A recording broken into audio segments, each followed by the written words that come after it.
బాప్తిస్మం తీసుకున్న రోజు నా దేవుడు గొప్పవాడని గట్టిగా చెప్పావు కదా, మరి ఇప్పుడు ఈ చిన్న సమస్యకే ఎందుకు అంతగా కృంగిపోతున్నావు?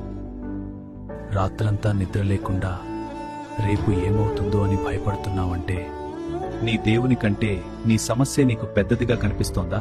దేవుని మీద నమ్మకం లేని ప్రార్థనలు ఎన్ని చేసినా అవి ఆకాశాన్ని దాటవు. నీవు నా బిడ్డవు అని ఆయన నీతో చెబుతుంటే నువ్వు మాత్రం అనాథలా ఏడుస్తున్నావు. లోకపు మనుషుల మీద, నీకున్న డబ్బు మీద పెట్టుకున్న నమ్మకం నిన్ను సృష్టించిన దేవుని మీద ఎందుకు పెట్టుకోలేకపోతున్నావు? మత్తయి 6:30 ఏం చెబుతుందంటే, అల్ప విశ్వాసులారా, అడవి గడ్డినే దేవుడు అలా అలంకరిస్తే మీకు మరి నిశ్చయముగా వస్త్రములు ధరింపజేయడా? సముద్రాన్ని చీల్చిన దేవుడు నీ కన్నీటిని తుడవలేడా?